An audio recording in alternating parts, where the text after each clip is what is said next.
Hello, hello, and welcome back to Fuck the Rules of Love. We have a special guest today. My lovely partner James has sort of willingly decided to join today's episode. A friend of mine suggested, she's like, he's home today. Why don't you take advantage of that?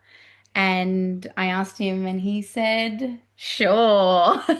I'd love Was nothing more. was taking advantage of me. Taking advantage of him. So, James, I have a few questions here that I want to ask him. And it's sort of more, I want to get his perspective on the changes that I've made and how that has impacted our relationship as a whole, because we weren't great for quite some time. And then I started to really do a lot of work on myself.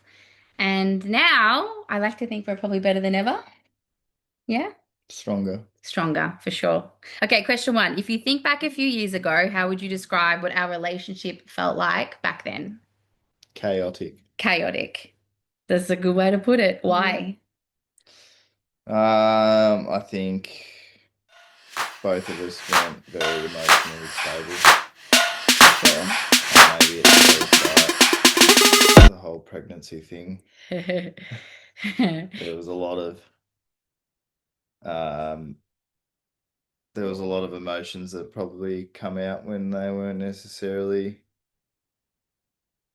needing to. My hormones were all over the place. And it was during COVID times. I feel like that needs to be mentioned. Yeah, there was no space. No space. And it was hard. We're down in Melbourne, so it was particularly hard. And then yeah, I was so hormonal. It was just rough. And we That's one way of putting it. I think I traumatized us both. But I think yeah, even post pregnancy for probably a good 2, 3 years, Mm. it was really chaotic and up and down. Hmm. Yep. So, okay, what's one thing that used to happen between us all the time that doesn't happen anymore?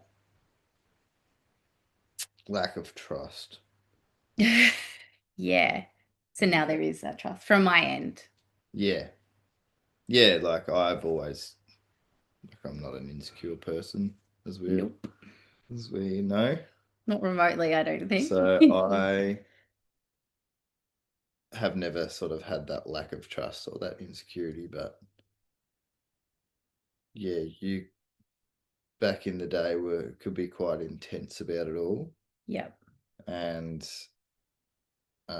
yeah, and it just from my perspective felt like that there was just a complete lack of trust there, and like you know, would feel as if you just thought the worst of me all the time.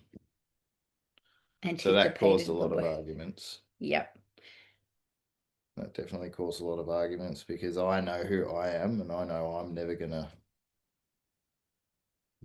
be the guy that you've been used to being around. And so it was pretty frustrating on my end, I, especially when there was never anything that I did that justified that feeling. yeah. Hindsight now, I get that and I Mm. agree completely. But I think it's a prime example of how when you say, I mean, it was very traumatic for me what I went through. And when there is such a strong fear of that happening, like I was adamant in those moments that you were being like your behavior was suspicious. And now hindsight, I look at it and go, wow, that's insane. Mm. But it was all I could see in those moments. But I agree. I think definitely that's probably been the biggest thing. And it was something that I never thought I could feel ever because I was just so insecure and so scared to trust you, Yeah, just in case. it was definitely a control thing. You 100%. needed to feel like you were in control. Yeah. Because now, and I mean, you can be like it a little bit sometimes, but predominantly more often than not, like I mean, you care if you piss me off, but if you piss me off, you're just like, oh, you'll be right. Yeah, you'll get over it. Yeah, Yeah. and I know that. But Yeah. generally, what used to happen is if I would get pissed off, you'd be like, oh my god, I know. I could fix it. I got to fix it. He's going to leave me. He's going to Yeah, do this and do that. And more often than not, it would exacerbate everything. totally. And especially because I would then chase you to want to fix it then and there, and you needed the space to calm down or process or whatever. Yeah. And I wouldn't give you that because I wanted it my way. Then and there. Okay. How would you describe me back then versus now in your own words? I think back then you were a lot more frantic. I think because we've sort of, I suppose, a little more on the spiritual side, Mm-hmm. and you especially, a little bit more on the spiritual side, labeled yourself in this box where you could, um, like, what's the word? Where you could regulate your emotions. Mm-hmm. And a lot of the time, that regulating that emotions or feeling those emotions would come out in a very frantic way. And it didn't feel, even though that might have been your way at the time of regulating it, it didn't feel controlled. Yeah, I think I was trying to control Yeah, in how a I was sense, feeling. yeah. Instead of trying to control the feeling, you were trying to control what you were feeling. Yeah, and I wasn't just allowing it really. I No. was still trying to not feel. Yeah, You know what? I was trying to change how I was feeling. yeah, And I also think I really lacked emotional resilience then as well. yes, So I would yeah. just fall apart and want you to fix me, chase me, usually. That was my perspective. Mm. And then now, I guess, actually, back then, a lot of it was you expecting me to know. Yeah. A lot of it was like a lot of our arguments in that instance would start out as, well, you should just, like, you should know, you should understand what I'm feeling. Like, I just, I can't, I don't understand how you don't understand, or whatever it might have been. And instead, now we have a conversation about it. And we almost never argue about what you're feeling now or what I'm feeling now. And because of that, I feel like even I've gotten better at sharing how I'm feeling and talking to you about it, because I'm less reactive. you're less reactive, and, like, I suppose in a sense leading by example, and like, and like, what's the word, approaching it the way we do now Hmm. feels a lot healthier. So I'm more comfortable doing it as well. Yeah. Like, do you feel safer to share even how you're feeling? Yeah, I suppose so, in a sense. I hate that word So, yeah. because I never feel unsafe with you, but it's a lot more comfortable. Yeah, okay. There was an uncomfortability to it Yeah. when it was more frantic, Hmm. obviously. And then I think I would just get defensive anyway and not like Yeah, hear what you're saying because it was always about me.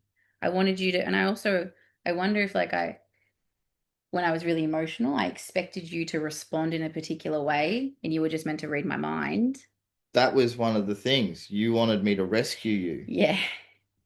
You said that in those exact words. You've said that many times. You wanted me to rescue you. And Yeah. it's only been, what, the last, I guess, year and a half, really, where you've realized that's not entirely my job. No. And I think that's helped a lot. Yeah. Yeah. Yeah. Uh, I feel like you've already touched on a couple of these. Has anything surprised you about the changes I've made in myself or in how I show up with you? Not not really. I'm more, I guess, proud than surprised, because To me, you are ever changing, Yes. whether that be existential or internal. You are forever changing your hair, your music style, like the genre you listen to, like what kind of clothing you'd wear. You forever, um, yeah, So internally it's you changing. expected that, I suppose. Yeah, I didn't expect it, but it doesn't really surprise me Hmm. because ever since we met, you've always been, doing whatever you could to be the best version of you and better yourself. Yeah. And do you think too that maybe, do you think that maybe as well, like you've always just believed in me so much more than I did for a very long time? And so I wonder if you, and like I see women do this as well. I used to do it of like, well, I can see your potential and I know what you could be. And I wonder if you saw that in me. And also, I guess, because I have taken steps for many years to try and better myself. Yeah, Does that make 100%. sense? So Yeah. you were like, you could see what I couldn't see yet Well, in that's myself.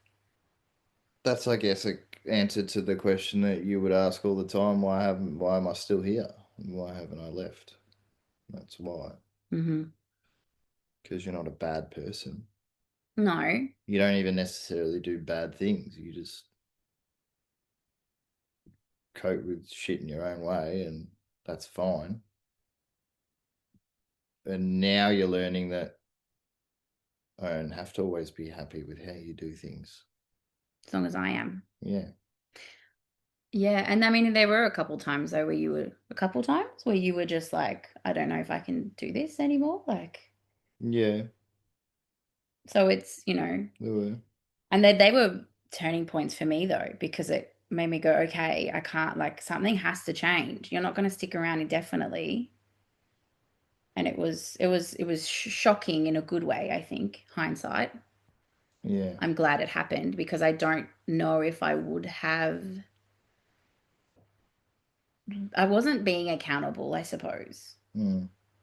And I was still just, yeah, expecting you to rescue me. And I think it's, yeah, in those moments that I was like, whoa, holy shit, something has to change or I'm going to lose this incredible man. Mm. And it shocked me enough to go, okay. And I think you did have that, I guess, arrogance that I would never go. Yeah. Or Yeah. maybe not arrogance, maybe naiveness. I think there was a naivety and an arrogance though, because I definitely held myself on this pedestal, even it was a protective thing. Like I didn't, at the core, I didn't think I was better or more evolved really, but I portrayed that and told myself, well, I'm healing, I'm growing, he's got all this work to do. Mm.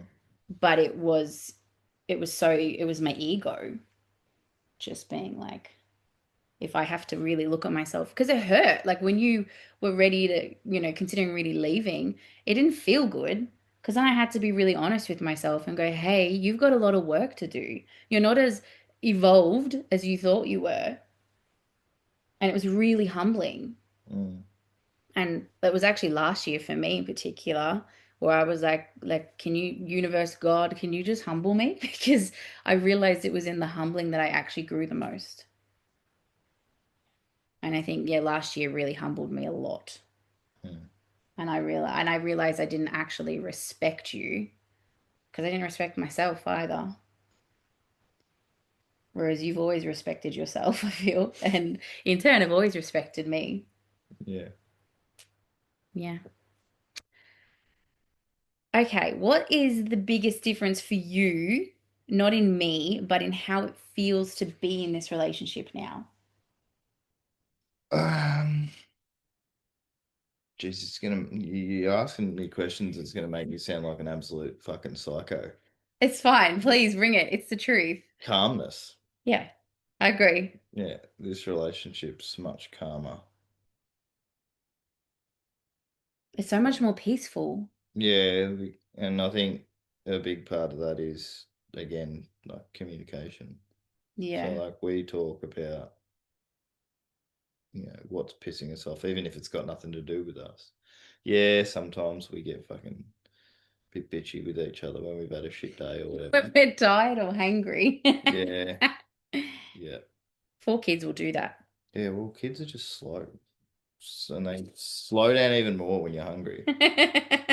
You're not wrong. But I think generally, even then, I used to really hold on to it. Like, he was just such an asshole to me.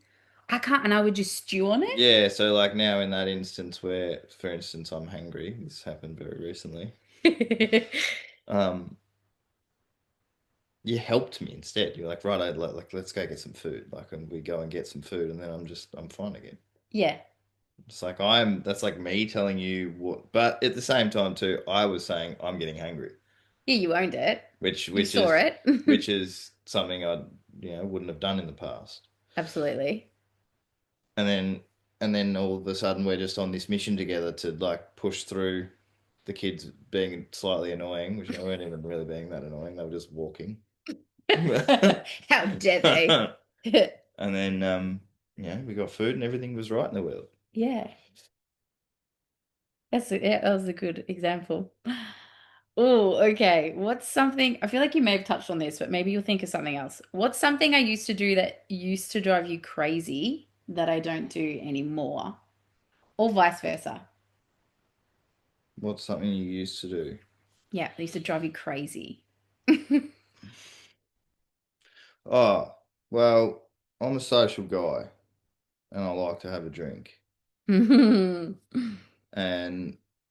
if I want to go and hang out with the boys or whatever and go for a drink, in my mind, I'm trying to play it smart here and not spend either a whole shitload of money on Ubers or possibly drink drive. And I want to like not have to worry about any of that. So I just decide I'm going to stay the night at a friend's house. And you would always project onto me that you couldn't get a good night's sleep Oh, when you're not when home. I'm not home. And see, that seems so valid, It but is, it's my shit, but not it's yours. also not fair on me Yeah. because I'm trying to enjoy my night. And now I just sort of worry about you being shitty at me the next day because you've not had a good sleep because I'm not there. Like it's my fault that you've not had a good sleep. So that used to drive me mental. You don't do that anymore. I have urges You to. will tell me that you have like the next day that you haven't had a great sleep because I'm not in the bed, which, in a way is flattering. Yeah. And it's sort of out of my control in a sense too. Yeah, Yeah. but it's now the way that you come across to me with it. Yeah. And like you're not shitty at me, you're just like, I'm just exhausted. You weren't in bed last night, I had a shit sleep. Yeah. They Whereas don't blame you. you It's would just be shared. genuinely shitty at me Hmm. for going out on a night with me mates. And do you think that would, I mean, obviously it would put you on edge coming home too. Yeah. And so you've already got your walls up and you're going to be less likely to be like, oh, I missed you so much or whatever it is. Or, Well, the because truth that's, is, I didn't miss you yeah. because you were just angry at me for having friends? Yeah. Why would I miss that? Yeah. So, And I actually think you are so much more open and like loving now than you've ever been as well.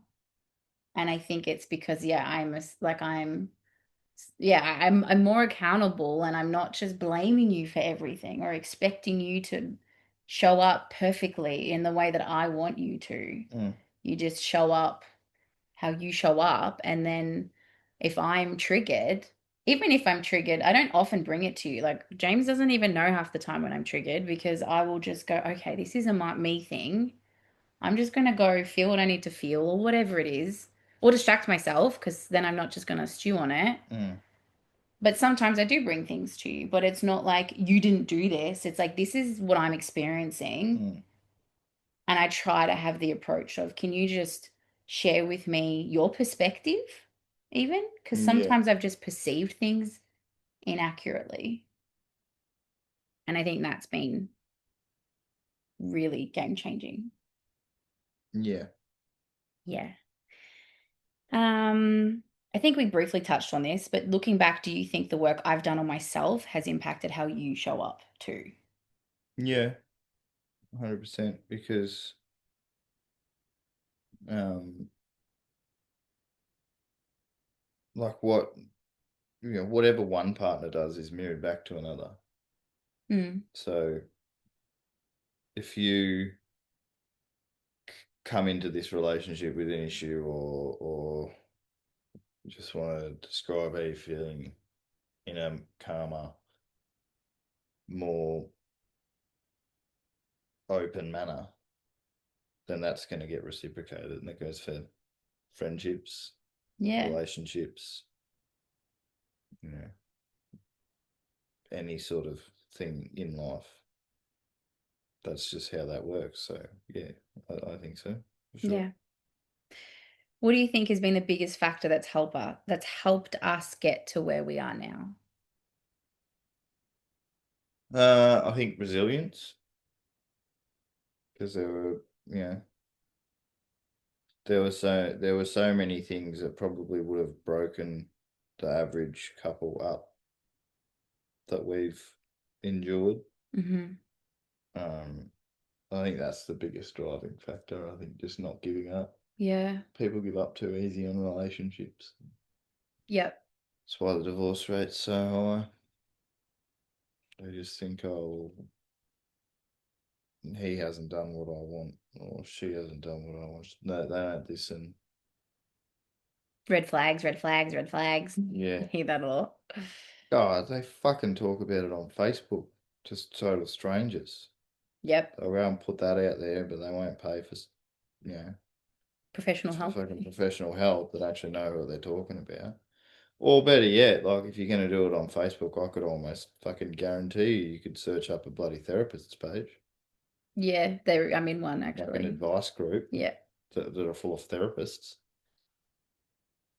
No, well, they'll call their friend Yeah, I that mean, already doesn't like yeah. their partner. Or they have the same kind of trauma and they're also triggered in the same way and they're like, yeah, he's a piece of shit. Yeah. Yeah, Final question. What are you most proud of about us? that's a tough question. I don't know. I just think how far we've come as parents, as a couple. Even as individuals? Yeah, as individuals as well. I mean, yeah, you can't do any of that without working on yourself as an individual anyway. It's true. But yeah, I think that's what I'm most proud of. Yeah. And I think it's so much harder when you throw in kids and then we've got a blended family Mm. and then trying to navigate a relationship on top of that and then money stress or like work and socializing whatever and trying to balance it all and yet here we are stronger than ever. Yeah, Cool. Thanks for coming on. you're welcome. He really didn't want to. But also I talk about him so much and you're not in much of my content or anything, so they needed to know that you were real. I wasn't making you up. This could be AI. It could be. This ring I bought myself. You couldn't afford that ring yourself. Haha, you're so funny. Thanks for coming on. Welcome. Love you. Love you. And I'll see you in the next episode.